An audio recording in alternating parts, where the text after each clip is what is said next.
Mariée de force à 18 ans à un gourou pédocriminel déjà entouré de dizaines de femmes, elle devient sa 65e épouse. Voici l'histoire glaçante de Brielle Decker qui a vécu l'enfer au cœur d'une terrible secte. On te raconte cette terrible affaire dans Do Not Cross.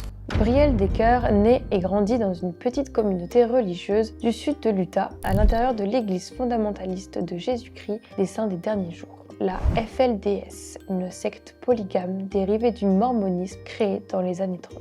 Cette religion insiste sur le fait que plus un homme a de femmes et d'enfants, plus il est proche de Dieu et donc plus grandes sont ses chances d'être sauvé après la mort. Elle est la 11e enfant d'une fratrie de 14. Dès l'enfance, elle est élevée dans la peur de Dieu et dans la soumission absolue du prophète. Un certain Warren Jeffs, né en 1955, vénéré comme un messager divin intouchable, tout-puissant. L'homme est nommé à la tête de l'église FLDS depuis 2002, après le décès de son propre père, Roland Jeffs, mort à 92 ans. À son arrivée au pouvoir, il récupère les femmes et les 60 enfants de son propre père et continue d'accumuler des épouses, de plus en plus jeunes.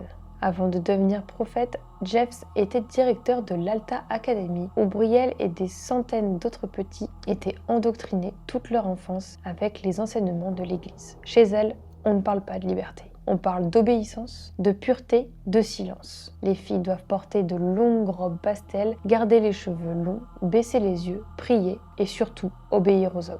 Brielle apprend très jeune qu'un jour, elle sera mariée à un homme choisi par le prophète et que dire non, c'est trahir Dieu. Un jour, sans la prévenir, son père l'emmène. On lui ordonne de mettre une robe de mariée et on lui annonce que Warren Jeffs l'a choisie pour devenir sa femme.